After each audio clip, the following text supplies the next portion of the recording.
Bismillahirrahmanirrahim. Assalamualaikum warahmatullahi wabarakatuh. Alhamdulillah, wassalatu wassalamu ala rasulillah wa ala alihi wa sahbihi wa man walah wa ba'd. Faya ibadallah, usi nafsi wa iyyakum bitaqwallahi faqad faza al-muttaqun. Fala tamutunna illa wa antum muslimun. Hadirin sekalian yang seluruhnya insyaallah dimuliakan oleh Allah Subhanahu wa taala, dari pembina yayasan, ketua yayasan Pak Haji Imran serta keluarga, juga Pak Rektor Baitur Rahman, seluruh sivitas akademika Baitur Rahman, dan seluruh hamba-hamba Allah kita semua yang insyaallah kita diberkahi dan dicintai oleh Allah Subhanahu wa taala. Kita sekarang berada di tempat yang paling baik di muka bumi, yaitu di masjid. Kita sekarang berada di waktu yang paling baik dalam setiap pekan, yaitu hari Jumat. Dan tidak ada yang berkumpul di tempat yang baik, di waktu yang baik, kecuali orang-orang yang diinginkan oleh Allah menjadi orang yang baik.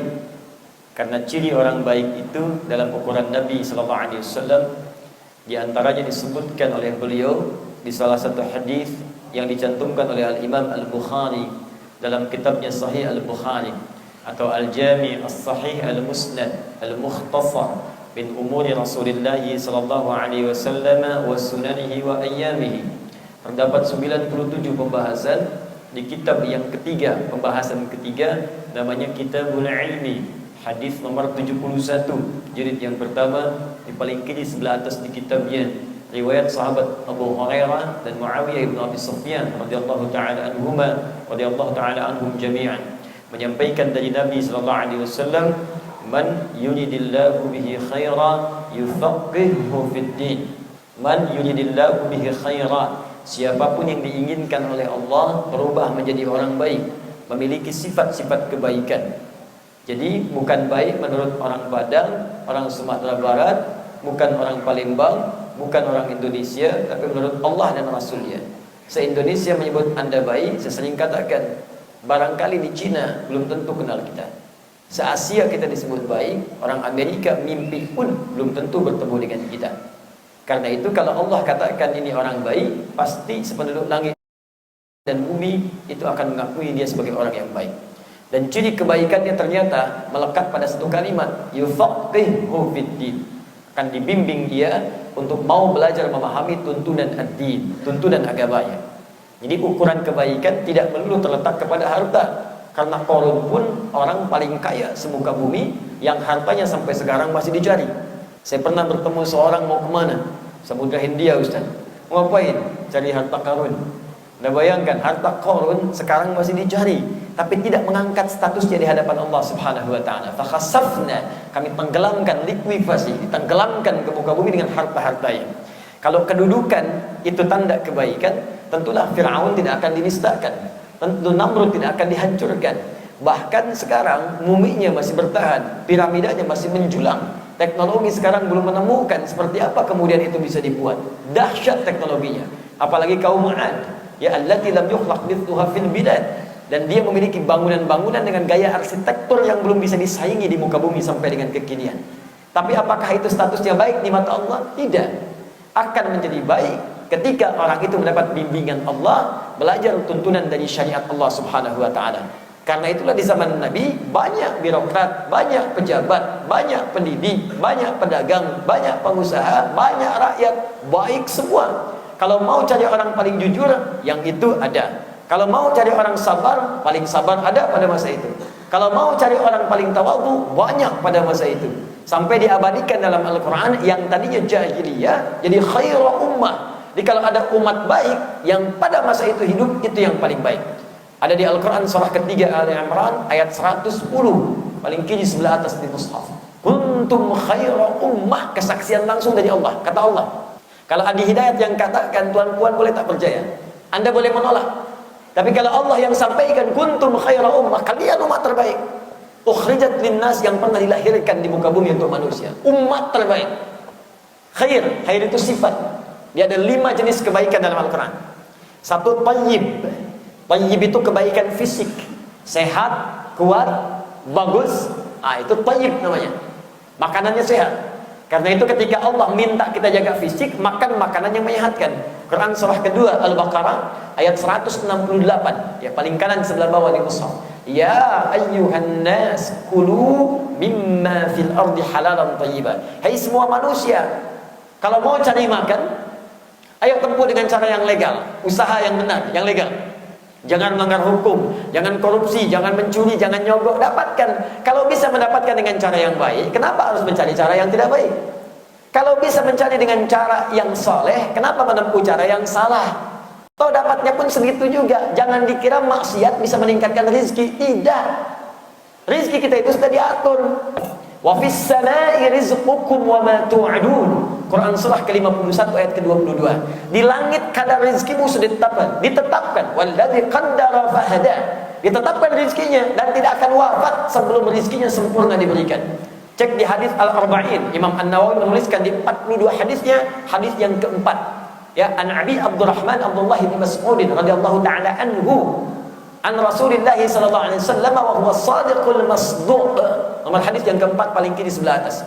Inna ahadakum yujma'u fi batni ummihi 40 yawman nutfah, thumma yakunu mithla dhalika 'alaqah, thumma yakunu mithla dhalika mudghah, fayursalu ilayhi al-malak wa yu'maru bi katbi 40 fayanfukhu fihi ar-ruh.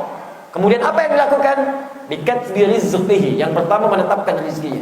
Kata Allah melalui lisan Nabi, setiap anak cucu Adam akan dihimpun di perut ibundanya. Ya, mengalir proses di kehamilannya. 40 hari pertama berkumpul spermatozoa dengan ovum, ada proses. 40 hari kedua menjadi zigot yang menempel di dinding rahim. 40 hari ketiga usia 120 bulan, 120 hari. 120 hari 4 bulan.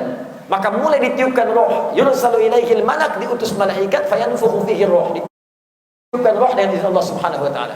Di 4 bulan kandungan sudah ada roh, sudah berproses. Kemudian wa yu'maru bi katbi 40, diperintahkan malaikat menetapkan 4 hal. Pertama, bi katbi rizqihi, ditetapkan rizkinya sampai dia wafat. Tidak ada yang akan bertambah berkurang, sesuai kadar Allah saja, sesuai dengan kadar kebutuhan kita sebagai bekal untuk mendapatkan surga. Kalau terlampau kaya bisa sombong, terlampau fakir bisa maksiat. Diberikan yang stabil semuanya sesuai kebutuhan kita.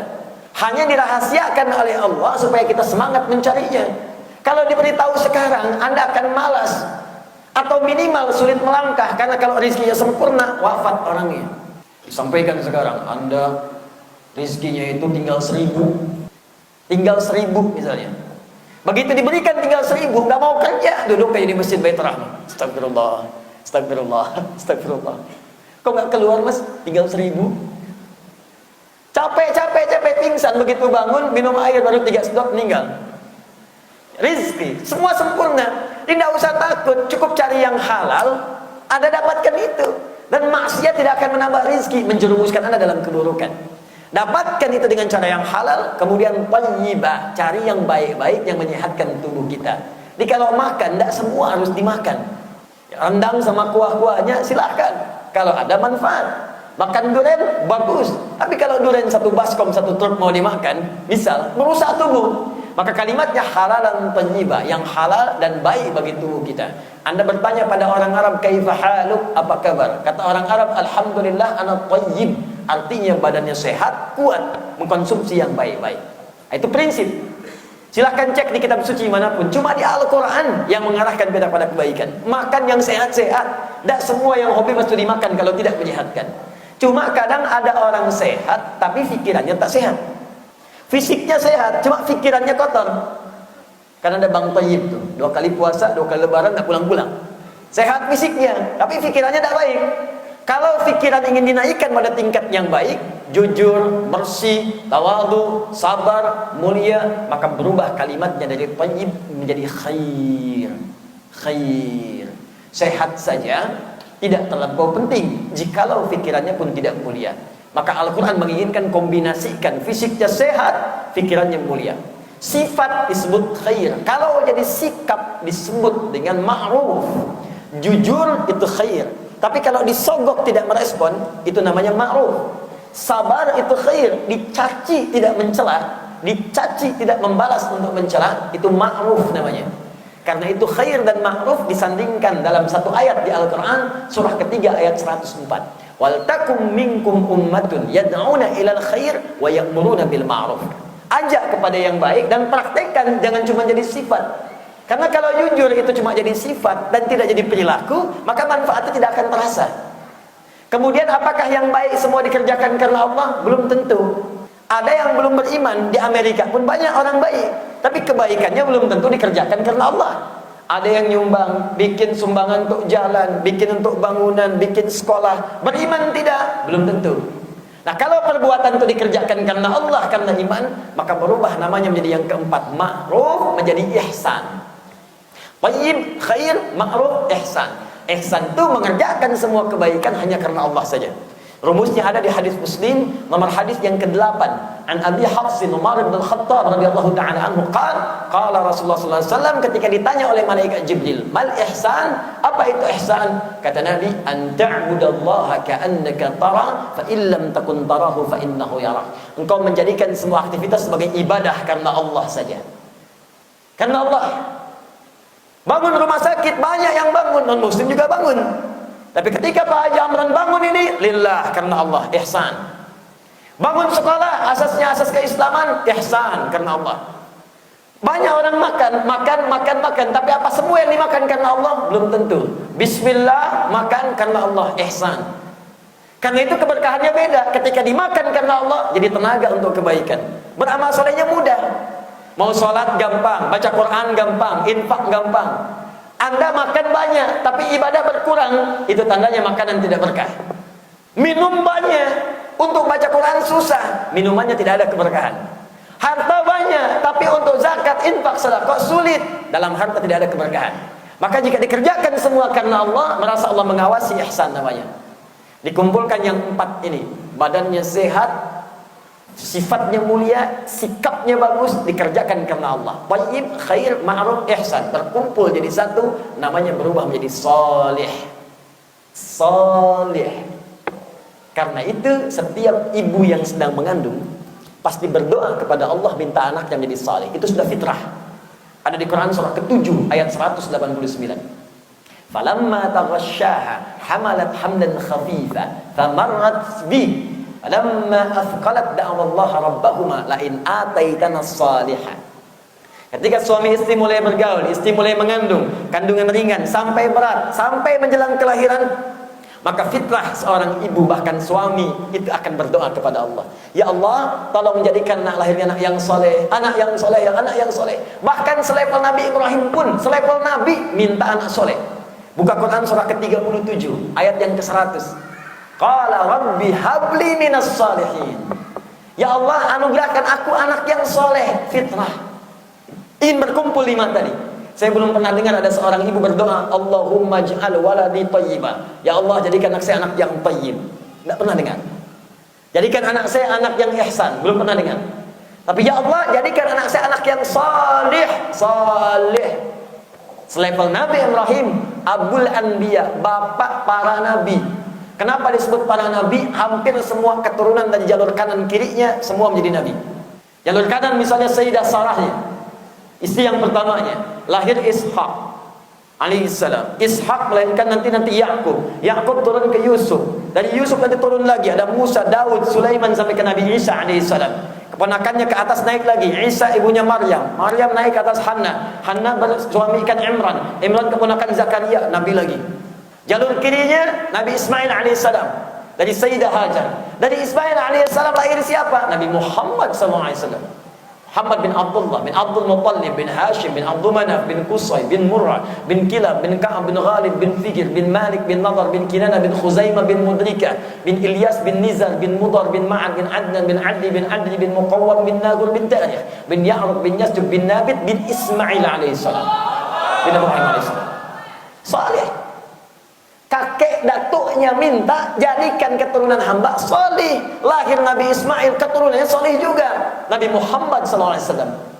Jadi kalau bapak ibu sekarang bermohon, datuknya minta, neneknya minta, kakeknya minta, jadikan keturunan hamba solih ya Allah. Mungkin belum yang terlihat sekarang, nanti yang belakangan mungkin datang ahli Qurannya, ahli fiqhnya, ahli tafsirnya. Nabi Ibrahim itu kan kapan beliau itu? 30 generasi sebelum Nabi Muhammad. 30 generasi. Apakah Nabi Muhammad lahir beliau ada? Tidak. Ini bukan berarti doa kita sekarang tertatap sekarang, belum tentu. Apa yang kita minta sekarang, butuh sekarang ada. Belum butuh sekarang, nanti ada. Bahkan ada yang berdoa sekarang, dikabulkannya saat kita tidak ada. Tapi nama kita masih terbawa. Dan itu ada pahalanya.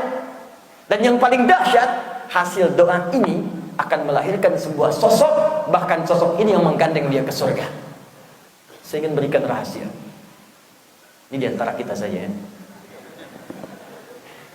Ada satu amalan dalam Al-Quran yang kalau amalan ini dikerjakan bahkan oleh anak cucu kita, maka anak itu atau cucu itu dia akan jadi pemimpin keluarga besar kita di hari kiamat, di akhirat, menggandeng Anda semua ke surga. Anda berdoa, siapkan anak cucu dengan amalan ini. Ketika dia menjadikannya sebagai amalan, benar amalnya, maka dia diberikan oleh Allah kesempatan untuk menggandeng bapak ibunya, kakek neneknya, plus anak cucu keturunan dia pun masuk ke dalam surga. Amalan itu ada di Quran surah ke-13 ayat ke-23 sampai 24. Ditafsirkan nanti di Quran sendiri surah 35 Fatir ayat ke-32 sampai 33. Paling kiri sebelah atas di mushaf. Perhatikan kalimatnya. Jannatu 'adnin yadkhulunaha. Nanti ada orang-orang ahli surga yang masuk surganya dimulai dari surga Aden. Masuk. Tapi dahsyatnya, dia akan masuk ke semua pintu surga. Pintu surga itu ada 8 di hadis Nabi. 8. Yang rajin puasa pintunya Ar-Rayyan. Ya, inna fil jannati di Sahih Al-Bukhari kitabus Shiyam. Inna fil jannati baban yuqalu Ar-Rayyan. Di surga nanti ada satu pintu namanya Ar-Rayyan. Yadkhuluha as-shaimun, hanya dimasuki oleh orang-orang yang berpuasa. Fanada, maka dia berkata, aina as-shaimun, aina as-shaimun, mana orang yang puasa, mana orang yang puasa, mana yang rajin puasa, rajin puasa. Fa idza dakhaluhu ughliqa, kalau sudah masuk tutup rapat, tak ada orang bisa masuk lagi. Ahli tahajud tak puasa, tak bisa masuk. Ahli sedekah tak puasa, tak bisa masuk. Ini orang khusus nang puasa, bukan cuma Ramadan. Kalau Ramadan semua orang puasa. Senin dia puasa, Kamis dia puasa, Ayyamul Bid dia puasa. Nanti Dzulhijjah awal sampai tanggal 9 dia puasa juga, kejar. Semua ada puasa, dia kejar yang disyariatkan. Puasa Daud bahkan dia puasa. Senin puasa, Selasa tidak, Rabu puasa, Kamis tidak. Dia ikuti. Begitu masuk yang lain tak bisa. Dia tak bisa ngintip-ngintip, mau ngintip kok. Siapa kamu? Oh, saya pun dia puasa Daud, saya sholat Daud. Sholat Daud apa itu? Subuh sholat Daud tidak, asal sholat maghrib tidak. Tak bisa. Ahli puasa. Ada babut tahajud, pintu tahajud. Dia yang masuk orang tahajud saja. Orang rajin puasa tak tahajud tak bisa masuk. Tak bisa masuk. Orang ini hanya tahajud, habis tahajud istighfar. Allahu Akbar, masuk surga. Bahkan tempatnya di taman surga. Ingin apa-apa Allah langsung berikan. Itu di Quran surah 51 ayat ke-15 sampai dengan ayat ke-23. Innal muttaqina fi jannatin wa 'uyun. Ada sebagian orang takwa tinggalnya di taman surga. Ada komplek yang paling bagus dekat tamannya. Ada surga yang paling indah di tamannya. Akhidhina ma atahum rabbuhum. Orang ini kalau ingin sesuatu Allah langsung yang berikan. Surga level biasa, mau minum, wildanun mukhalladun, perempuan dilayani pangeran surga, laki-laki dilayani bidadari surga, cantik gantengnya tak terlukiskan, jangan dibandingkan dengan hidup dunia. Bi aqwabi wa adariqa wa ka'sin min ma'in. Kalau ingin minum, gelasnya beda dengan dunia, berkilauan emasnya, berkilauan berliannya, nampak bahkan pelayannya lu'lu'u wal marjan. Kalau natap itu berkilauan seperti berlian dan cahaya-cahaya yang indah. Masya Allah. Itu surga biasa, tapi yang ini tidak. Allah langsung yang berikan. Ada tatap. Siapa mereka? Innahum kanu qabla dzalika muhsinin. Ini orang ihsan.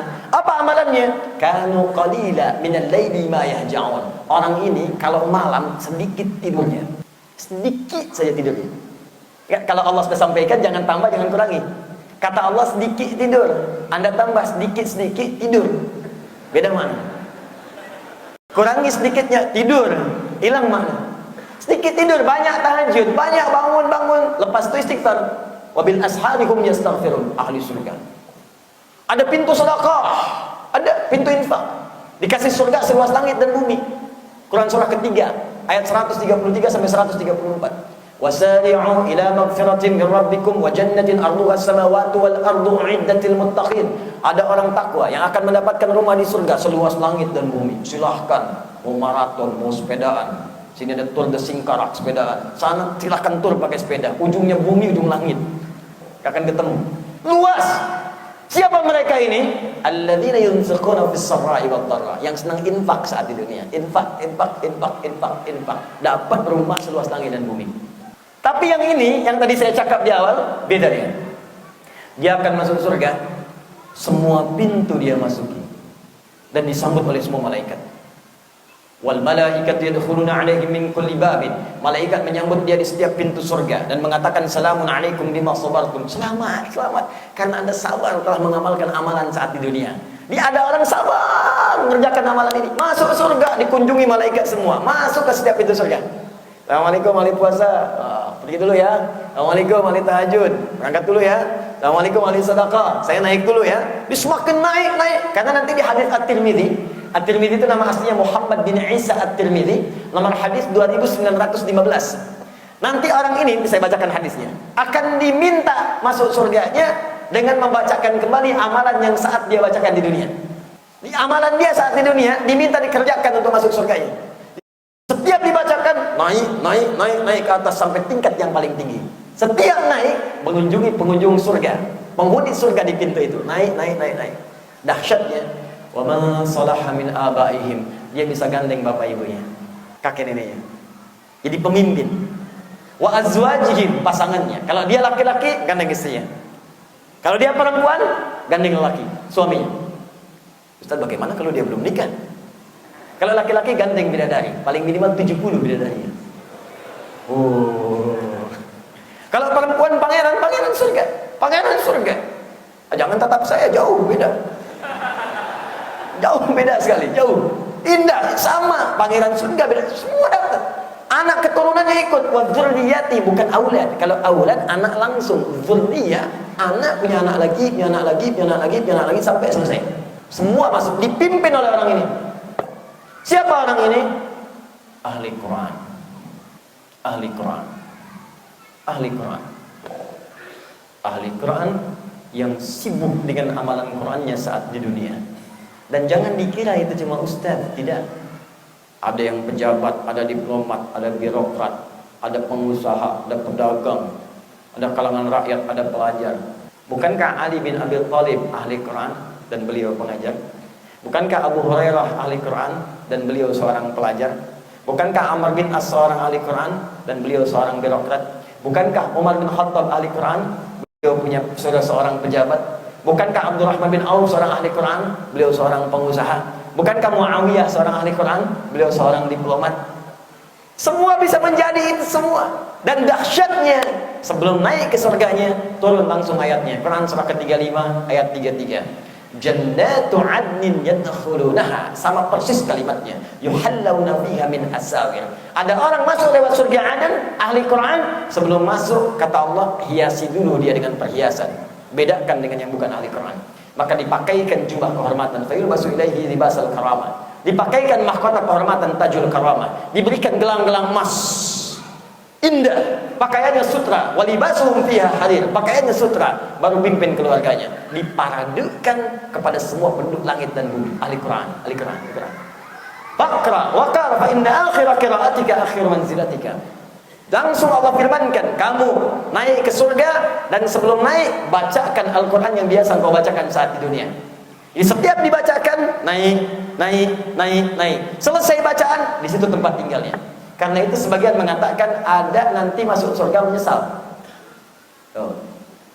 Kalau masuk neraka menyesal, biarkan saja. Ini masuk surga menyesal. Kenapa? Hafal 5 ayat, baca 5 ayat, sering khatam 5 ayat. Begitu sampai di situ, temannya naik 10 ayat naik ke atas. Dia kata, ya Allah, kenapa saya tak biasakan baca 10 ayat? Ada yang 10 ayat, temannya 20 ayat naik. Ya Allah, kenapa saya enggak 20 ayat sampai ke atas? Puncaknya hadir di situ. Karena itu saya duduk pengantar saya saat ini, karena tadi saya diminta tausiah. Tausiah itu singkat, padat, tepat. Paling lama 15 menit lah, itu tausiah namanya. Ya, setelah itu kita dialog. Karena itu, jika ada peluang paling baik, jadilah ahli Quran. Ayo, mahasiswa yang ahli Quran, dosen yang ahli Quran, pejabat yang ahli Quran. Ahli Quran itu ternyata tidak harus hafal Quran, tapi orang yang sangat mencintai Al-Quran. Dan dia ada 3 golongan. 1, penghafal. 2, orang yang senang baca Al-Quran. Dan yang ketiga, orang yang sedang mengkaji Al-Quran. Jadi kalau waktunya luas, saya terangkan 3-tiganya ini. Tapi saya tutup dengan hadis Nabi SAW tercantum di Al-Bukhari. Imam Al-Bukhari menerima hadis ini dari seorang bernama Hajjaj bin Minhal. Hajjaj bin Minhal menerima hadis ini dari seorang bernama Syu'bah. Syu'bah menerima dari Alqamah bin Marthad. Alqamah bin Marthad menerima dari seorang bernama Sa'ad bin Ubaidah. Sa'ad bin Ubaidah menerima dari seorang bernama Abu Abdurrahman As-Sulami. Abu Abdurrahman As-Sulami menerima dari Uthman bin Affan dan Ali bin Abi Thalib radhiyallahu taala anhuma, dan keduanya menerima dari Nabi sallallahu alaihi wasallam. Qala, apa yang disampaikan Nabi? Khairukum man ta'allama al-Qur'ana wa 'allamah. Kalau ingin jadi orang baik, kata Nabi, yang terbaik di antara kalian adalah orang yang mau belajar Al-Quran dan mengamalkannya dalam kehidupan. Nanti di Al-Quran itu ada ayat berbicara tentang penyakit, ada ayat berbicara tentang pelajaran, ada ayat berbicara tentang bisnis, ada semua. Keluarkan sesuai profesinya. Di saran saya begini, ini yang pebisnis, coba keluarkan bimbingan Qurannya. Pedagang, bikin kajian, khusus kajian bisnis, buat, praktekkan. Saya ada rumah sakit tadi, keluarkan ayat-ayat obat dalam Al-Quran. Dari mulai Asy-Syifa yang dari Al-Fatihah, yang Quran surah 17 ayat 82, Quran surah ke-26 ayat ke-80, Quran surah ke-21 ayat 83 sampai 84. Keluarkan, buka Al-Bukhari, Kitabul Marid, kitab mengobati penyakit. Yang di pemerintahan, birokrat, Kitabul Imarah, keluarkan ayat-ayat yang bikin kajian. Jadi semua punya panduan. Tidak harus semuanya dipraktekkan sepanjang itu bukan hal yang dikerjakan. Anda pedagang, kenapa bahas ayat yang tidak ada kaitannya? Kalau untuk dihafalkan boleh, untuk dibaca pahala dapat. Tapi kalau untuk kajian, kaji yang Anda butuhkan. Hadis juga begitu, gak semua harus dipraktikkan. Kalau bukan bagian porsinya. Kalau mempelajari harus. Kalau ingin dipraktikkan digali silahkan, tapi yang dibutuhkan itu yang diprioritaskan. Anda siapa? Saya pejabat, keluarkan hadis-hadis pejabatan. Anda siapa? Oh, saya dokter, keluarkan hadis-hadis tentang obat, tentang penyakit, tentang kedokteran. Itu prakteknya. Sehingga kita lebih fokus pada apa yang kita kerjakan. Dan itu insya Allah akan mengantarkan kita pada kemuliaan. Ini barangkali pengantar yang saya berikan. Saya ingin katakan bahwa kita sekarang berkumpul dengan 3 sifat. Tempatnya paling baik, waktunya waktu terbaik, dan orangnya orang-orang baik yang disebut oleh Nabi SAW. Jika berkumpul 3 hal ini, maka keberkahan akan diturunkan oleh Allah Subhanahu Wa Taala sepanjang kita memintanya. Semoga Allah berikan kemuliaan kepada kita, Allah jawab doa-doa kita. Nanti setelah saya jawab beberapa pertanyaan, saya berikan bimbingan satu doa, yang doa ini diwasiatkan oleh para ulama kita, riwayatnya tersambung sampai ke setelahnya. Ini dibacakan khusus di hari Jumat, setelah sholat Jumat. Tapi banyak orang kemudian juga tidak membacakannya. Kalau dibaca ini dengan baik, maka Allah akan berikan 3 kemuliaan yang khusus diberikan pada orang itu saja. Rizkinya tuntas, jadi orang taat, dan dimuliakan oleh Allah Subhanahu Wa Taala. Ya, tidak cukup dengan amin. Ini saya bacakan dulu doanya. Yuk kita mulai dulu, apa pertanyaannya? Silakan. Kita dialog judulnya. Baik, Bismillah. Gangguan obsesif kompulsif atau obsesif kompulsif disease, merupakan penyakit jangka panjang yang bersifat kompulsif. Orang dengan gangguan ini memiliki ketakutan tidak masuk akal yang berlebihan dan menunjukkan sikap atau perilaku kompulsif. Misalnya seperti orang yang takut akan kotor sehingga harus cuci tangan berkali-kali, bahkan sampai 3 kali bilas dalam 1 kali cuci tangan. Pertanyaan, apakah setiap sholat baik sunnah atau fardu saya harus ganti pakaian dan wudhu ulang? Bagaimana dengan niat sholat yang berubah-ubah karena OCD tersebut? Apakah membatalkan sholat saya? Intinya ada pertanyaan, kalau ada penyakit tertentu yang didiagnosa, kekhawatiran gelisah berlebihan. Kemudian terkait dengan 2 hukum. 1 hukum fikih, kedua terkait dengan hukum untuk bab tazkiyatun nafas, ketenangannya. Bagaimana meraihnya? Saya jawab dengan hukum fikihnya dulu. Gini, kita ini memiliki 2 persoalan dalam hidup. Kadang-kadang jadi musuh. Persoalan pertama adalah setan. Itu jelas. Ya, setan itu aduwwum mubin. Aduwwum mubin, musuh yang paling nyata. Quran surah kedua ayat 168 sampai 169. Ya ayyuhan nasu kulu mimma fil ardi halalan thayyiban wa la tattabi'u khutuwatis syaitan. Innahu lakum aduwwum mubin. Setan musuh yang nyata. Nah, setan ini diriwayatkan ada 9 jenis sesuai dengan tugasnya. Banyak setan itu, cuma yang pokok ada 9. Misal, tak banyak orang tahu ada setan khusus menggoda orang wudhu, namanya walhan. Setan menggoda orang wudhu, namanya walhan. Dia yang sering bikin gelisah pada kita, apakah wudhu kita batal atau tidak. Pernah mengalami nggak? Baru keluar dari tempat wudhu, wudhu itu batal nggak? Batal nggak? Sampai kita nggak yakin, nah itu walhan. Ada setan goda orang sholat, namanya khinzib. Kalau di masjid, dia goda DKM. DKM masjid yang digoda, supaya orang tidak mau datang ke masjid. Apa kata Nabi dan aksinya? Di Abu Daud nomor hadis 857. Jadi kalau anda mau sholat, itu bisa fokus, siap sholat. Tapi kalau sudah takbir, takbir, falamma kabbar, ketika dia boleh bertakbir mengangkat tangannya, apakah sejajar bahu, jajar daun telinga, maka boleh berkata, fayaqulu syaitanu udhkur kata. Ingat ini ya, ingat itu ya. Sehingga anda bisa mengingat yang tidak ingin anda ingat. Nggak percaya silakan, sholat sunnah, sebelum sholat bisa fokus, begitu takbir, ingat semua yang diingat. Bahkan yang tak ingin diingat masuk. Tuh kunci motor di mana? WhatsApp belum dibalas, status belum diupdate. Yakin saya nanti asar nih, ibu sholat asar, Allahu Akbar, kata-kata saya pun muncul lagi. Ingat loh, nanti setan menggoda, itu setan. Setan itu. Hatta la yashkurul musalli kam raka'atan yusalli. Sampai orang sholat tidak sadar berapa rakaat sedang menunaikan sholat. Sampai ada yang lupa waktu sholat. Subuh cuma 2 rakaat, tapi kalau setan ini masuk jadi 3 rakaat. Ada yang 1 bahkan masuk. Ada setan rumah, namanya Dasim. Ya, perempuannya Dasimah. Dasim, itu dia setan rumah. Kalau mau masuk, kata Nabi, ucapkan salam, Assalamualaikum. Fayaqulu syaitanu li sadiqi, li sahibi. Maka setan berkata kepada kawannya, kita tidak punya tempat menetap di sini. Anda tak ucapkan Assalamualaikum, dia berkata pada kawannya, kita punya tempat menetap di sini. Biasakan masuk rumah, Assalamualaikum. Masuk kamar, Assalamualaikum.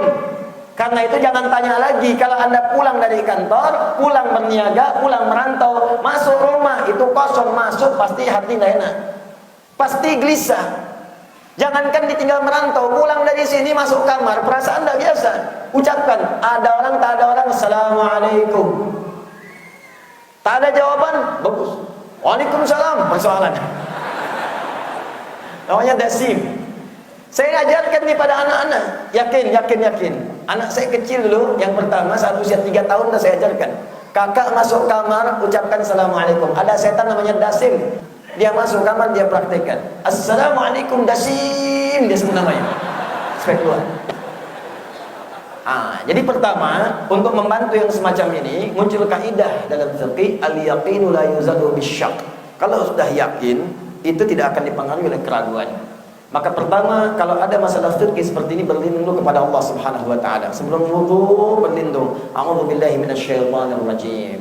Bacakan ayat kursi, minta perlindungan boleh. Muawwadzat salat boleh. Qul huwallahu, qul a'udzu birabbil falaq, qul a'udzu birabbin nas. Talata aqwal, talata qul.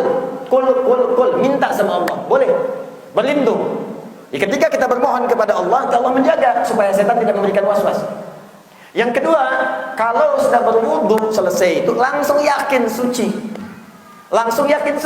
Bahkan dalam fikih, jangankan yang ragu, orang yang sering buang air. Ya, buang air. Kadang-kadang tidak terkontrol, sudah tidak ada kontrol. Itu kalau sudah wudu sekali yakin suci, dianggap suci dia. Walaupun pakai pempes mengalir misalnya kotorannya. Karena tidak terkontrol lagi, itu secara fikih sah. Boleh. Yang kedua, nafsu. Ya, innan nafsa la'ammaratun bisu. Nafsu itu sering mengarahkan pada yang tidak baik. Quran surah 12 ayat 53. Nafsu ini sumbernya apa? Makanan, pergaulan, apa yang ditonton, apa yang dilihat, apa yang dimakan, apa yang dibaca, apa yang didengar. Karena itu menjauhlah dari kondisi-kondisi lingkungan-lingkungan makanan-makanan yang bisa mengarahkan Anda pada perilaku penyakit seperti ini. Mulai jauhi pelan-pelan. Terapinya demikian. Arahkan pada yang baik, rajin baca Al-Quran, ya. Ayo mulai bangun malam tahajud, baca Quran surah ke-17 ayat 82. Wa nunazzilu minal Qur'ani ma huwa syifaa. Minta ya Allah berikan kesembuhan. Minta. Nanti akan terjadi perubahan. Rajin dengan puasa akan terjadi perubahan. Di pertama, secara fikih ini Ini sah hukumnya ketika Anda sudah berwudu, Anda yakinkan itu. Kalau diganggu gelisah tadi, yakin saja. Al yaqinu la yuzalu bisyak. Yakin, salat. Walaupun ada was-was, batal enggak? Yakin sah, yakin tidak batal. Maka seketika dituliskan pahalanya tetap mengalir. Jelas ya? Di bagian yang pertama. Bismillah. Assalamualaikum Pak Ustaz. Waalaikumsalam warahmatullahi wabarakatuh. Dulukan mana, umrah atau haji? Kalau mampu dan dapat, dulukan haji. Karena kalau sudah haji itu nanti ada 3 peluang. Haji saja disebut ifrad, qiran menyandingkan umrah dengan haji, tamattu' mendahulukan umrah baru haji. Tapi biasanya kalau orang haji punya kesempatan umrah. Kalau orang umrah belum tentu punya kesempatan haji. Apalagi program kita yang difasilitasi DEPA dari pemerintah datang kemudian ke Mekah, itu umumnya tamattu'. Apa itu tamattu'? Umrah dulu baru haji. Jadi setiap yang hajinya punya kesempatan umrah. Karena itu ayat dalam Al-Quran itu diurutkan ketika menyebutkan haji, umrahnya ikut. Buka Quran surah kedua Al-Baqarah ayat 196, paling kiri sebelah bawah. Wa atimmul hajja wal umrata lillah. Haji dulu, umrahnya ikut. Karena setiap orang haji, umrahnya pasti dilakukan. Pada umumnya kalau diniatkan. Wa atimmul hajja, sempurnakan haji, wal umrata. Wawunya ataf. Huruf ataf itu hukumnya ma'iyah. Ma'iyah itu bersamaannya tuh. Jadi kalau orang mengerjakan haji, umumnya bisa umrah. Tapi kalau orang umrah saja, belum tentu haji. Karena haji hanya terjadi di satu musim. Apa itu? Musim haji. Sekarang ini, Dzulhijjah 9, 10, 11, 12, 13 selesai. Kalau Anda umrah di selain waktu itu, haji tidak bisa. Saya niat haji di bulan Rajab. Tidak bisa. Tidak bisa. Jadi kalau ingin dahulukan yang haji baru umrah. Itu yang prioritas, itu fikih aulawiyah. Ustadz, saya ini tidak punya biaya untuk haji, tidak punya umrah, tapi pengen haji, pengen umrah. Gimana caranya? Ikhtiar. Quran surah ke-3 ayat 96 sampai 97. Ya, inna awwala baitin wudi'a lin-nasi lalladzi Bakkata mubarakan hudan lil alamin fihi ayatun bayyinatun maqamu Ibrahim faman dakhalahu kana amina walillahi 'alan nasi hajjul baiti man istata'a ilaihi sabila. Kata Allah, saya Allah memberikan kewajiban bagi setiap hambaku untuk berusaha bisa haji. Istita'ah itu bukan mampu, istita'ah itu berusaha mampu. Ini sering keliru menerjemahkan ini. Istita'ah itu artinya bukan mampu. Dari kata ta'ah ditambah istah. Istah itu dalam ilmu sharaf sesuatu yang diusahakan, minta. Adzina izin, istadzana minta izin, berusaha minta izin. Kalau mampu, qadir. Istata'a dari kata ta'at, tunaikan haji dengan ketaatan karena Allah, bukan karena ingin mengupdate status sebagai haji, bukan. Quran surah 2 ayat 197, Al-hajju asyhurun ma'lumat, faman farada fihinna al-hajja fala rafatha wala fusuqa wala jidala fil hajj, wa ma taf'alu min khairin ya'lamuhu Allah, wa tazawwadu fa inna khairaz zadi taqwa. Kata Allah, kalau mau berhaji, niatnya untuk meningkatkan takwa, taat kepada Allah. Itu taat, perbaikan diri kita. Bukan untuk merubah statusnya tetap, karena ibadah itu tidak memberikan gelar. Tak ada ibadah yang mendapatkan gelar. Salat tidak ada gelar bapak salat. Ibu infak. Nama saya Andi Hidayat SHI. Oh, sarjana hukum kan? Bukan. Salat, haji, infak. Kenapa haji dilekatkan kalimat haji di situ? Karena ibadah ini puncak ibadah. Ibadah itu dibagi 3. Ibadah fisik saja, ibadah harta saja 2, ketiga ibadah yang menggabungkan fisik dan harta. Ibadah fisik saja, sholat, tidak ada orang bayar. Izin sholat Pak di Masjid Baitur Rahmah, boleh 1 rakaat 20.000. Tidak ada. Sholat ya sholat, selesai pulang. Ibadah dengan harta saja. Tuh, ada kotak infak, ya? Ada zakat, harta saja. Jadi kalau sedang kumpul Jumatan pengajian, ada kotak lewat, itu kotak infak, bukan mobil-mobilan. Harta saja. Haji menggabungkan keduanya, harta dan fisik. Mustahil bisa haji kalau tak ada harta untuk berangkat. Mustahil bisa tawaf kalau fisik tak kuat. Kalau tak ada kemampuan fisik, bayangkan sholat saja pahalanya banyak. Zakat pahalanya banyak, apalagi menggabungkan harta dan fisik. Karena itu turun kalimat al-hajjul mabrur laisa lahul jazaa illal jannah. Haji mabrur itu tidak ada pahala sepadan kecuali surga. Tinggi tingkatnya. Nah, karena dia sudah pulang mabrur. Apa itu mabrur? Bukan diterima. Mabrur itu dari kata birrun. Birrun itu adalah sifat baik yang muncul setelah jeleknya hilang. Misal, marah lawannya sabar. Marahnya hilang. Saat wukuf, kontemplasi, merenung, isi, kenapa saya sering marah? Tobat sama Allah, pulang-pulang jadi penyabar. Yang tadinya misalnya kasar, pulang-pulang jadi lembut. Begitu buruknya hilang, baiknya muncul, itu dah birrun. Sifat baik yang muncul setelah buruknya hilang. Kalau melekat pada diri kita, berubah jadi mabrur. Di haji mabrur itu bukan haji yang diterima. Kalau diterima, makbul namanya. Haji mabrur itu haji yang merubah pelakunya dari perilaku yang tidak baik jadi baik. Karena itu orang Arab mengingatkan, kalau sudah pulang dari haji sampai dia ke bandara dipanggil, Pak Haji, Pak Haji, Pak Haji. Maksudnya begini, Pak, Bapak sudah haji, jangan lagi ya jeleknya muncul, hilangkan jeleknya, jaga baiknya. Haji itu bukan gelar tapi pengingat pada sifat. Anda baru pulang, datang ke imigrasi, proses lama, marah, mana kupon saya, lama nih. Orang Arab mengatakan, ya haji, Bapak baru haji. Jangan tukar surga itu dengan maksiat lagi. Ini bukan gelar. Pak Herman, nggak nengok, Pak Haji Herman, oh iya. Itu tidak gelar, bukan gelar, ya. Karena itu kalau mau berangkat perbaiki dulu, perbaiki diri kita. Boleh minta doa, boleh. Doa yang baik-baik. Kumpulkan orang, boleh, silakan kumpulkan kalau mau. Minta doa kepada mereka, bersedekah dengan kebaikan, tapi hilangkan sifat riya. Nah, ada satu amalan yang saat dikerjakan dia belum haji. Nah, dia bisa kerjakan itu. Tapi sebelum mengerjakan ini, kata Allah, kerjakan haji dengan taat. Saya berusaha untuk taat, tambah istita'a, yastati'u, istita'a itu berusaha. Karena taat kepada Allah ingin mewujudkan itu. Jadi jangan dilihat pada ukuran kaya yang tidak kaya. Belum tentu orang kaya bisa haji. Belum tentu. Kalau tidak ada keinginan kemampuan untuk berhaji. Banyak orang kaya tapi belum bisa berangkat karena hatinya tidak dikuatkan untuk berangkat. Gak ada kemampuan dirinya. Silakan cek.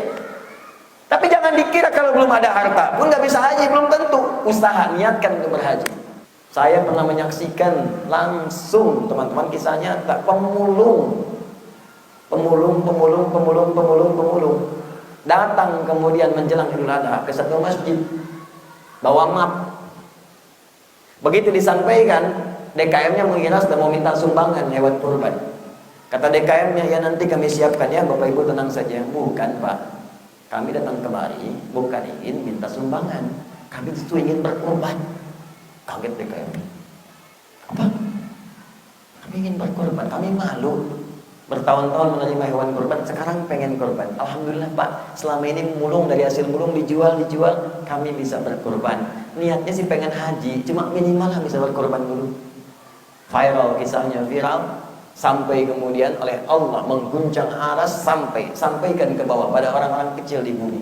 Viral kisahnya terdengar oleh satu komunitas. Orang itu langsung diberangkatkan haji ONH Plus. Coba Anda bayangkan. Coba banyak kisah tentang itu.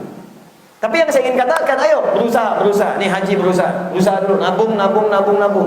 Jadi atau tidak kita sudah berniat. Kalau belum mampu mengerjakannya, sambil nabung kerjakan satu amalan. Ada di At-Tirmidzi nomor hadis 586. Man shallal ghadata fil jama'ati thumma yaqulu yadhkurullaha hatta bidayatul duha ya fa yusalli rak'ataini fa kana alaihi ka ajri hajjin wa umratin tammatun.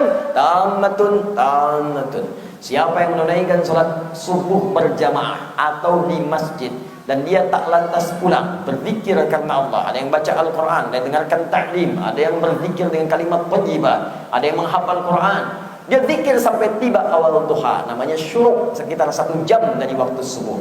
Subuh jam 5, jam 16 syuruk, ya biasanya 1 jam atau 1 jam 15 menit. Salat dia 2 rakaat. Saat salat itulah dicatatkan pahalanya senilai haji dan umrah, sempurna. Ya, pahalanya senilai, bukan berarti sudah haji dan umrah, senilai haji dan umrah. Ya, Jadi jangan sampai keluar masjid Baitur Rahmah, alhamdulillah saya sudah haji dan umrah. Assalamualaikum warahmatullahi wabarakatuh. Ustaz, titik 5. Semoga Ustaz dalam keadaan sehat saja dan semoga Anda juga diberikan kesehatan yang paling mulia. Bagaimana melafazkan niat ketika sholat? Apakah lafaz Arab yang beriringan lafaz dalam hati yang kita baca bahasa Indonesia? Mohon penjelasannya Ustaz. Kata Imam Syafi'i dalam kitabnya Al-Um, beliau mengatakan an-niyatu mahalluha fil qalbi muqtarinan bit takbiri. Niat itu tempatnya di hati bersamaan dengan takbir. Jadi ketika mengucapkan Allahu Akbar, di hatinya langsung dilafazkan dalam hati. Ya, jadi Allahu Akbar, hati langsung menunjukkan. Misal, saya tadi salat Jumat, Allahu Akbar. Saya niat salat Jumat ya Allah 2 rakaat, imam karena Allah Ta'ala. Ya. Boleh kalau orang Arab mengatakan, ya salaitul Jumat rakaatain imaman lillahi ta'ala. Jelas? Jadi muqtarinan bitakbir. Allahu Akbar, hati menunjuk asar. Hati menunjuk maghrib, hati menunjuk isya. Jelas? Ada orang was sulit dia. Allahu Akbar susah, Allahu Akbar handphone, Allahu Akbar motor, Allahu Akbar WhatsApp, Allahu Akbar kering. Semua muncul. Konsultasi pada seorang syekh, gimana? Sulit, kamu berlindung pada dari setan. Ya setannya nggak mau. Terus demikian sampai syekhnya beristiad mengatakan, sudah lafadzkan niatmu seperti niat haji. Haji dilafadzkan, nawaitul hajja lillah, labbaika Allahumma hajjan. Khusus untuk kamu dalam kondisi ini, lafadzkan. Sebelum Anda menunaikan salat, lafadzkan. Lafaz itu bukan niat, lafaz itu takkidun lin niyah, untuk mengusir keraguan-keraguan. Maka turunan Syafi'i namanya Syafi'iyah. Sebagian mengatakan setelah itu boleh dia dilafadzkan kalau merasa was-was untuk menguatkan niatnya. Tapi niatnya tetap di hati, karena kalimat itu bukan niat bagi yang was-was. Tapi kalau tak was-was cukup Allahu Akbar, tajamkan di hati untuk menunjukkan arahnya. Paham? Dan jangan berdebat dalam masalah itu. Yang salah yang tidak sholat. Bismillah. Habislah waktu. Boleh 5 menit lagi? Tak boleh. Assalamualaikum warahmatullahi wabarakatuh. Saya seorang hamba Allah yang fakir ilmu dan ingin bertanya kepada Ustaz. Saya pun sama fakir ilmu, saya masih belajar. Dan kita sama-sama belajar. Kalau saya tidak tepat, boleh diingatkan. Boleh, silakan ya. Dan saya juga belajar insya-Allah. Bagaimana sikap kita kepada individu yang kita ketahui terjangkit penyakit LGBT? Apakah kita pantas memandang dia hina atau kita rangkul dan nasihati untuk bertobat? Pertama, dakwahi. Quran surah ke-16 ayat 125. Ud'u ila sabili rabbika bil hikmah. Ajak orang-orang menyimpang itu yang belum tahu hukum Allah dengan hikmah. Bukankah Nabi Lut berdakwah dulu? Nabi Lut ke umat itu kan berdakwah dulu. LGBT muncul di umat Nabi Lut. Ketika muncul, apa yang dilakukan oleh Nabi Lut? Apa Lut mengatakan, "Woi kalian, woi homo, woi lesbi, woi begini, woi begitu"? Tidak, dakwahi mereka. Ini penyakit, ini enggak tepat. Ini pasti melahirkan hal yang tidak baik. Doakan aja, jangan putus asa, doakan aja. Doakan dalam keheningan malam, dalam tahajud kita minta kepada Allah, ya Allah jauhkan dia dari penyakit itu. Ya Allah jauhkan dari hal yang buruk itu. Ini pertanyaan kedua, dalam sesi kedua saya sempat dakwah. Baru saya landing tadi dapat pertanyaan mirip-mirip begini. Nah ini yang kedua. Saya katakan hati-hati ya. LGBT itu bukan kejayaan, bukan gaya-gayaan, bukan tren. LGBT itu penyakit. Ingat, penyakit. Yang penyakit ini bisa mendatangkan malapetaka bukan hanya pada orangnya, tapi tempat di mana dia bernaung. Longsor, gempa, banjir, tsunami. Longsor, gempa, banjir, tsunami. Singkat, LGBT. Awas hati-hati. Dia bisa berpengaruh pada lingkungan. Kalau menyebar, menular, itu yang paling bahaya. Karena merusak. Ya, merusak sekali. Karena itu kita rangkul dia dengan doa, kita arahkan. Dan jangan buka peluangnya. Kalau sudah ada satu terjangkiti, sudah isolasi, jangan menyebar. Awas daerah-daerah untuk wisata, ada orang asing datang, kebiasaan tidak jelas, bawa anak-anak itu yang remaja-remaja, hati-hati dipantau itu. Lindungi, berbahaya ya, ingat. Dan itu luar biasa, sudah penelitian dalam dunia kesehatan, mungkin bisa diluruskan nanti. Saya tuh research ya, dengan teman-teman yang ahli saraf juga. Saya punya sahabat ahli saraf, dia neuroscientific, dari lulusan Kanada. Sekarang sedang di New Zealand. Sahabat saya dari setiap pesantren. Kita research dulu salah satunya. Sekarang kunci LGBT itu pintu masuknya yang pertama pornografi. Dan pintu pornografi sekarang luas. Media sosial. Di Facebook muncul iklan mulai dari gambar yang tidak seronok, tampil buka aurat. Itu langsung masuk ke otak Anda, lebih daripada candu narkoba. Di MRI itu otaknya. Kita MRI otak penghafal Quran, otak yang senang musik, otak yang tadi kecanduan oleh pornografi. Itu luar biasa dahsyat pengaruhnya. Ada yang warna hijau, warna merah, yang warna apa istilahnya? Hitam tuh. Ya, yang merah itu yang kecanduan musik-musik kayak rock, kayak macam-macam yang keras-keras itu.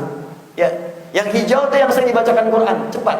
Asalnya kita ingin mengadopsi tentang sistem kecepatan ingatan. Jadi penghafal Quran itu unik.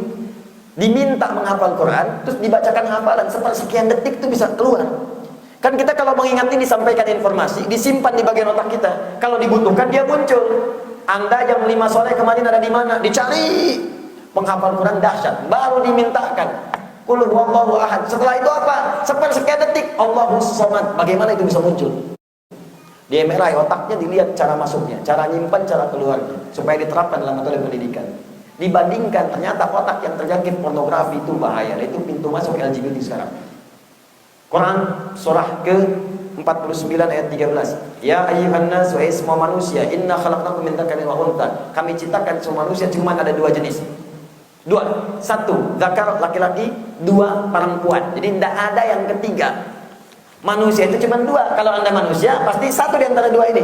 Kalau bukan laki-laki, pasti perempuan. Kalau bukan laki-laki, pasti perempuan. Karena itu sholat seorang lelaki yang keperempuan-perempuanan tidak bisa jadi imam. Berpengaruh pada makmum. Allah kabur lah makmumnya. Susah lah. Itu dalam fikih tidak bisa, mesti dipilih. Bahkan ditegaskan di Quran surah 51 ayat 49. Wa min kulli syai'in khalaqna zawjayn la'allakum tadhakkarun. Semua makhluk saya ciptakan, kata Allah, berpasangan supaya kamu sadar yang tidak punya pasangan cuma saya. Semua ada jelas, laki-laki pasangan perempuan, binatang jantan betina, tumbuhan putih benang sari. Tidak ada yang lain. Sebentar lagi Idul Adha. Beli kambing, sapi dan semacamnya. Ikat depan Masjid Baitur Rahmah. Sebelum Idul Adha, kambing jantan, kambing betina, azan berkumandang, Allahu Akbar, Allahu Akbar. Datang syahwat, nggak peduli. Karena kambing datang penuhi syahwatnya. Tapi apakah jantan datang ke jantan lagi? Tidak, jantan mendatangi betina.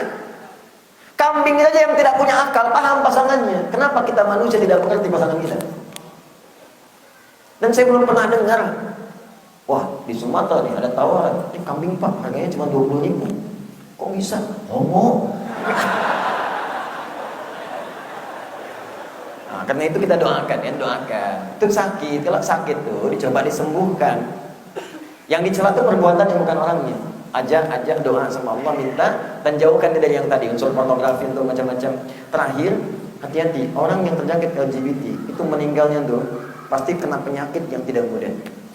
Sudah saya lihat risetnya tuh, laporan dari dokter-dokter yang menangani khusus spesialis persoalan itu. Itu rata-rata kenanya kalau bukan HIV, AIDS, penyakit yang sulit, kepalanya sakit meninggal. Semua sulit dan macam-macam, hampir semuanya. Dan sekarang hati-hati, banyak yang mengincar komunitasnya ke komunitas-komunitas pengajian. Hati-hati.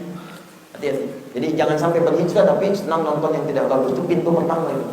Kami pernah menyampaikan persoalan LGBT di satu tempat di Indonesia. Itu jamaah di jamaah taklim, ternyata 1 sampai 3 yang paling depan pelakunya. Tuh. Dan kita obati satu-satu dan sembuh. Ayo tobat. Anda itu manusia yang sempurna ya, jangan sampai merusak kesempurnaan itu. Quran surah 17 ayat ke-70. Nama saya Fulan, ya, saya tidak sebutkan namanya langsung. Alamat dari Pariaman, usia 28 tahun. Saya baru hijrah. Saya ingin menghafal Al-Quran dan ingin lebih baik, tapi susah untuk menghafal dan lebih baik. Dan saya seorang pedagang dan saya tidak berada di lingkungan Ustaz. Doakan saya, insya Allah. Anda ada, karena itu bisa tulis surat. Anda kaya, pasti punya tangan, pasti punya kaki, pasti punya mata. Harganya mahal tuh.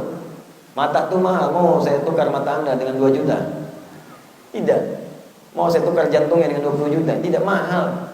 Yang mahal itu adalah keimanan kita kepada Allah Subhanahu wa taala. Buat. Tidak akan ada orang hidup tidak ada rizki. Pasti dicukupkan. Ingat ya, ingat nih. Allah itu selalu mencukupkan rizki. Qaddara fahada, aghna fa'aqna. Kalau bukan kaya cukup. Masalahnya kenapa jadi miskin? Karena nggak pernah merasa cukup. Kalau merasa cukup, pasti akan damai. Bahkan saat Anda merasa miskin pun Allah turunkan syariat zakat supaya keluar dari kemiskinan. Karena itu penerima zakat golongan kedua miskin. Quran surah ke-9 ayat 60. Innama shadaqatu lil fuqara wal masakin. Masih miskin juga, kasih infak. Karena itu di antara penerima infak itu orang miskin. Quran surah kedua ayat 215. Qul ma anfaqtum min khairin falil walidain wal aqrabin wal yatama wal masakin wabnis sabil. Supaya keluar dari kemiskinan.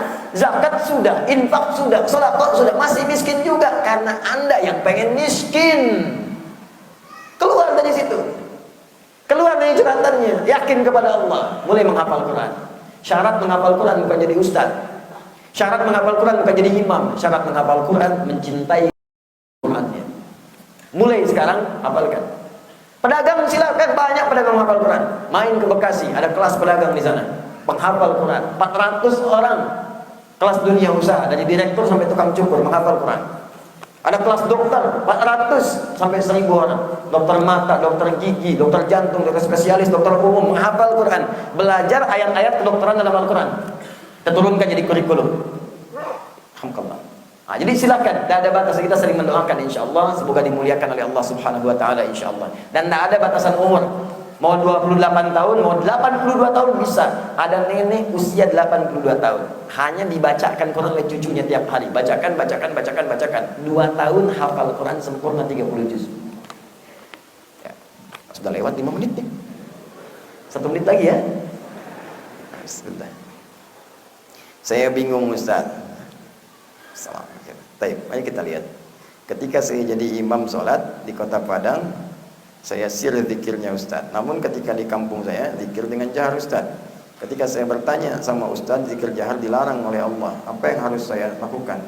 Bagaimana bisa dilarang? Oh, hadisnya sahih dari Ibnu Abbas radhiyallahu taala anhuma. Ibnu Abbas berkata, "Kunna la na'rifu in qada'a as-shalah illa bi sawti takbir." Kami tidak mendengar suara-suara itu pasca salat, kapan berakhir salat kecuali zikir-zikir yang orang setelah salat. Takbir kan kedengaran. Allahu Akbar, Allahu Akbar, Allahu Akbar. Dari subhanallah, hadis Muslim nomor hadis 571. Setelah selesai subhanallah, hamdalillah, Allahu Akbar. Ini kedengaran Allahu Akbar, Allahu Akbar. Oh, udah selesai nih. Udah selesai nih.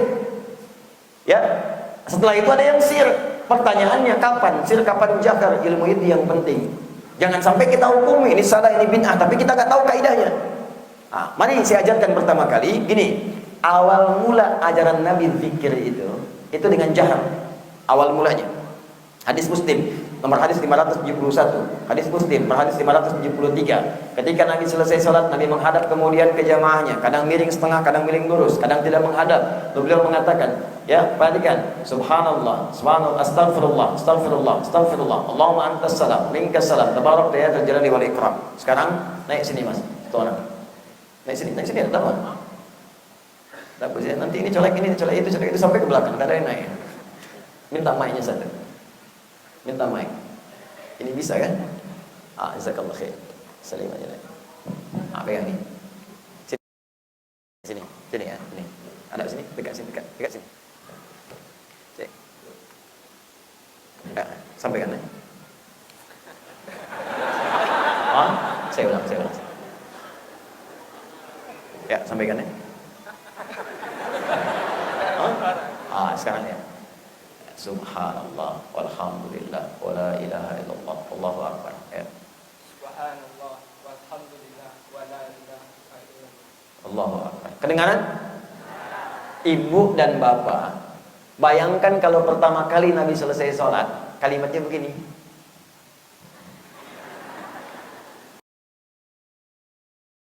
Bagaimana bisa kita tahu sekarang ada astagfirullah, Allahumma antas salam? Bagaimana bisa tahu? Kenapa itu kedengaran oleh sahabat? Karena Nabi bimbing dengan keras awalnya. Astaghfirullah, astaghfirullah, astaghfirullah. Allahumma antas salam, minkas salam, tabarakta ya dzal jalali wal ikram. La ilaha illallah wa la syarika lah, lahul mulku wa lahul hamdu wa ala kulli syai'in qadir. Bahkan ada yang setelah itu mengatakan hamdan katsiran thayyiban mubarakan fi, kedengaran oleh Nabi. Bahkan ada yang mengatakan Allahumma ya Allah innaka antal ahad as-samad alladzi lam yalid wa lam yulad wa lam yakul lahu kufuwan ahad. Allahumma ighfirli, kedengaran oleh Nabi. Sampai apa respon Nabi? Nabi tidak pernah mengatakan bid'ah. Tidak. Yang Nabi katakan, ara'ait laqad du'ita bi asma'illahil a'zam, idza du'iya biha ajab wa idza su'ila biha ata. Kata Nabi, tahu dari mana bahasa itu? Cara begitu, engkau baru meminta kepada Allah dengan namanya yang paling agung. Jika diminta dikabulkan, jika dimohonkan langsung diberikan. Tapi setelah itu, setelah paham, dibimbing, paham astagfirullah, paham Allahumma antas salam, paham kemudian dengan kalimat thayyibah, paham dengan doa, masing-masing berdoa. Karena doa itu biasanya hajat masing-masing. Maka berdoa dengan sir, minta. Ada orang minta keras, ya Allah, ya Allah, ya Allah, turun ayat, engkau berdoa kepada Tuhan yang bukan tuli. Minta aja dengan baik, turun Quran surah ke-7 ayat 205. Wadhkur rabbaka fi nafsika tadarruan wa khifatan wa dunal jahri minal qaul. Kalau mau minta sama Tuhan, minta yang khusyuk, enggak perlu kencang-kencang begitu. Kencang itu tak beraturan, minta mengganggu pada yang lain. Turun ayat tadi, minta dengan khusyuk, engkau lirih pun dikabulkan. Engkau minta pada Tuhan yang pendengar, as-sami', bukan Tuhan yang tuli. Jadi yang dimaksud ajaran tadi jahar itu bimbingan kepada orang-orang yang baru mengenal zikir, atau orang-orang yang baru belajar, atau yang dibimbing. Silakan bimbing. Karena ada kelompok orang awam kalau nggak dibimbing nggak zikir. Pergilah ke kampung-kampung, datang ke daerah-daerah Jawa, sebagian kampung kalau nggak dibimbing itu pergi semua.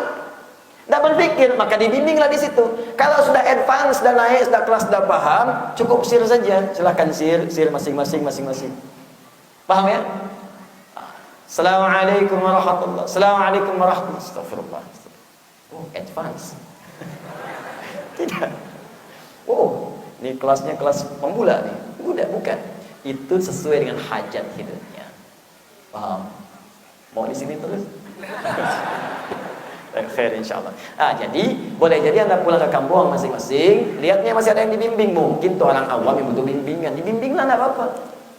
Ya kan zaman Nabi pun ada, zaman sahabat ada. Balik lagi ke Padang, sudah paham semua, sir, enggak apa-apa, silakan.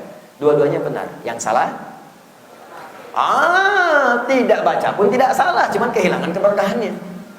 Ya, hati-hati di sini. Jadi yang saya harapkan kita belajar sehingga kita bersikap bijak. Kadang-kadang orang yang belum tahu itu bukan dimarahi, tapi diberitahu. Ingat, orang yang belum tahu bukan dimarahi, diberitahu. Nggak tahu dia sab mesti lurus, enggak, bukan dimarahi. Woi, kapan? Apa nggak paham tuh usia 30 tahun, 50 tahun masih begitu aja? Marahlah dia. Ya. Saya ini udah lama di masjid ini. Udah 10 tahun saya di sini. Jawab tuh. Padahal masjidnya baru 5 tahun. Udah selesai. Masih ada waktu. Yang mana nih? Terakhir ya? Bismillah. Bagaimana cara menghafal Al-Quran 30 juz? Hafalkan. Dah selesai. Satu, berniat ikhlas karena Allah. Dalilnya Quran surah ke-96 ayat pertama. Iqra bismi rabbikal ladzi khalaq. Ya, baca karena Allah, bukan karena yang lain. Termasuk hilangkan keinginan jadi hafid. Karena Allah saja, mau dikasih mau tak terserah Allah. Baca karena Allah. Kalau ingin jadi hafiz, tak usah menghafal, ganti nama dari Asep jadi hafiz. Ya. Baca satu karena Allah, ikhlas. Yang kedua, mesti yakin. Karena itu menghafal Quran dibuka dengan 2 huruf taukid, lam dengan qad. Quran surah ke-54 ayat 17, ayat 22, ayat 32, ayat 40. Walaqad yassarnal Qur'ana lidzikri fahal min mudzakir. Harus yakin kami sudah mudahkan Al-Quran untuk dihafalkan. Saking mudahnya, anak kecil yang dewasa yang paling sepuh bisa hafal Quran. Bahkan lumpuh otak hafal Quran, tak bisa lihat hafal Quran. Mudah sekali. Harus yakin. Ya, jadi kalau sedang menghafal ini tiba-tiba macet pertengahan, yakin bisa. Lawan diri kita, bisa. Bismillah. Tapi macet, bisa. Faktor usaha, bukan usia, usaha. Karena Quran diturunkan sempurna usia Nabi 63 tahun. Itu kan Nabi, sahabat yang lain juga sama.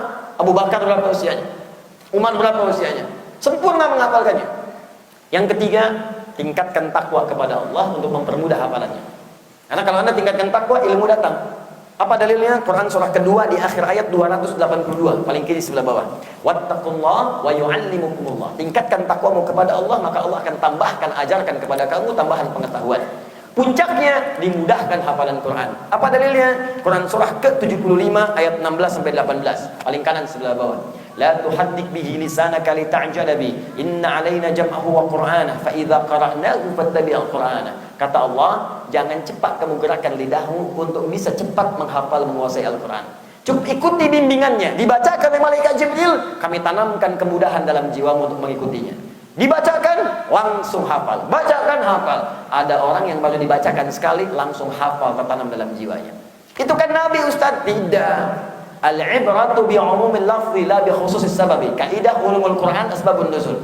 Lafadznya kalau umum berarti bukan berlaku khusus. Sepanjang lafadznya itu berlaku umum, maka hukumnya mencakup umum.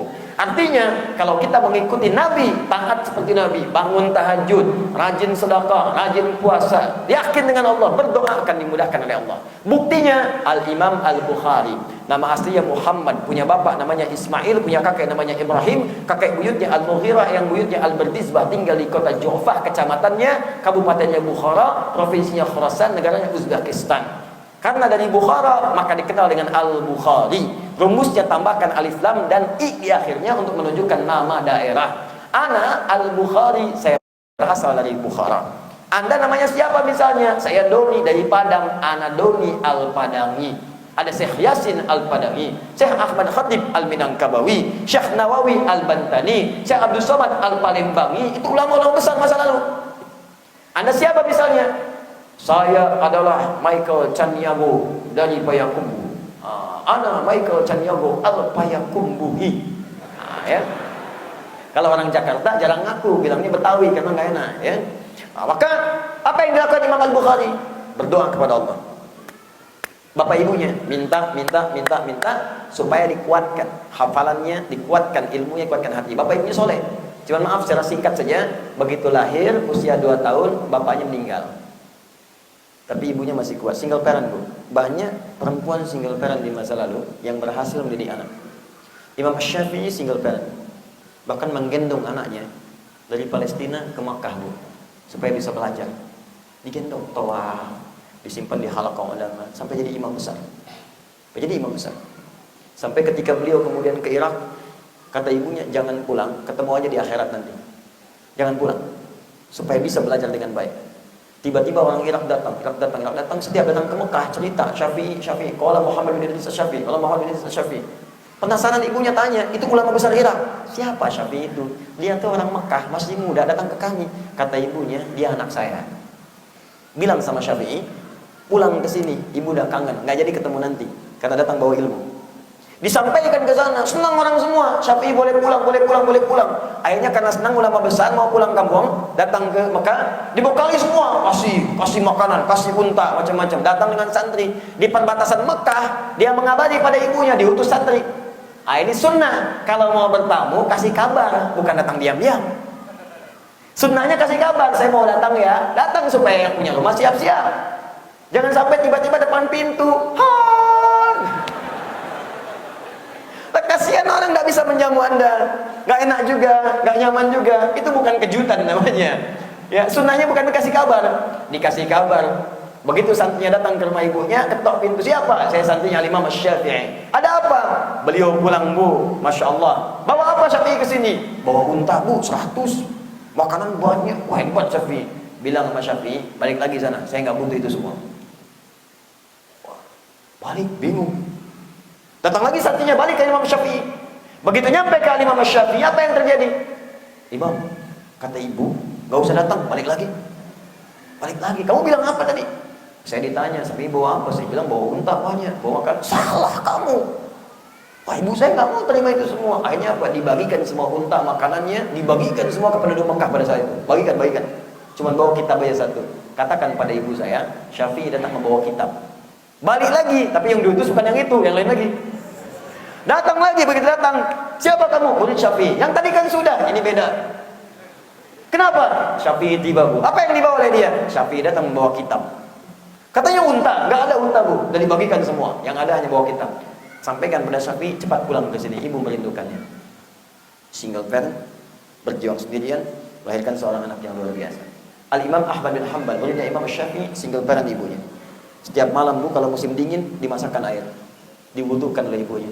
Sholat malam, setelah subuh selesai disimpan di halaqah majelis ulama. Tumbuh dewasa, menghafal 1.000.000 hadis. Bapak Ahmad.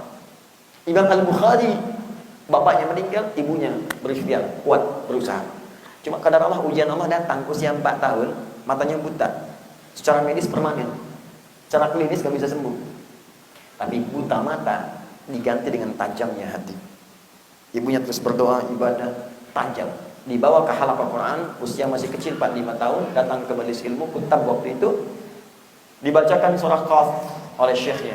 Sekali baca langsung hafal. Kata syekhnya, man yahfad, Syafi'i kecil, Al-Bukhari kecil mengacungkan tangannya. Hafidtu ala dhahri qalbi, saya sudah hafal dalam kepala saya, di jiwa saya. Dihafal dalam kepala, bukan hafal di luar kepala. Orang sekarang kan banyak yang hafal di luar kepala, belum hafal. Nah, hafal dalam kepala. Minta dibacakan, begitu maju ta'aliyah bunai, datang sini bacakan. Dibacakan Allah bacaannya, makhrajnya, sifat hurufnya, tajwidnya sempurna. Kata gurunya, minal an tadrusul hadis. Mulai sekarang belajar hadis, karena Quran itu mudah, dijamin kemudahannya. Hadis tidak ada. Senang Al-Bukhari kecil, pulang ke rumah dia katakan, Ummi terjadi begini. Ibunya senang. Kata anaknya, uridul hadis, saya pengen belajar hadis. Kata ibunya, nah, iktafi bil Quran. Cukupkan Quran dulu, kamu punya keterbatasan. Kata Al-Bukhari kecil, dah, uridul hadis. Saya pengen hadis, mas saya yakin dengan guru saya. Maka anaknya pergi ke kamarnya meraba jalan. Ibunya merasa iba, pergi ke mihrabnya, bu mihrab. Mihrab bukan musola, bukan masjid. Boleh ruangan kecil atau tak ada ruangan, hamparkan sejadah.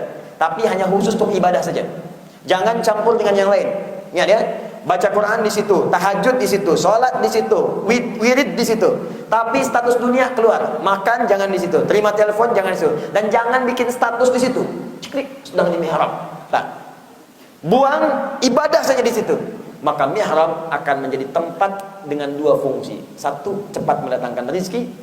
Quran surah ketiga ayat 37. Yang kedua, cepat terjawab doa seketika dikabulkan. Quran surah ketiga ayat 38 sampai 39. Masuk ke mihrab berdoa. Perhatikan doanya. Yal basir, yalladzi ala kulli syai'in qadir, a'id basirat abdi. Ya Allah yang Maha menatap dengan tajam. Sunnah berdoa dengan al-asmaul husna. Quran surah 17 ayat 110. Yalladzi ala kulli syai'in qadir, a'id basirat abdi, mohon kembalikan penglihatan anak saya. Yang Maha menatap dengan tajam, yang kuasanya tak ada batas, mohon kembalikan ya Allah, kembalikan penglihatan anak saya. Saat ibunya membacakan itu, tertidur, derai air matanya keluar, tertidur bermimpi dengan Nabi Ibrahim. Bermimpi, ketika mimpi dikatakan anakmu akan melihat kembali. Saat sampai di kalimat itu, Al-Bukhari kecil sedang mengulang surat Qaf tadi, sampai di ayat ke-22. Laqad kunta fi ghaflatin min hadza fakashafna 'anka ghita'aka fabasaruka al-yawma hadid. Kamu itu dulu enggak pernah melihat, enggak bisa melihat, terhalang penglihatannya. Mulai sekarang kami akan buka kembali penglihatanmu, engkau akan menatap dengan tajam. Ayat ini sebetulnya hukum akhirat. Ada orang di dunia yang buta, di akhirat ditampakkan. Tapi kemuliaannya diberikan pada Imam Al-Bukhari.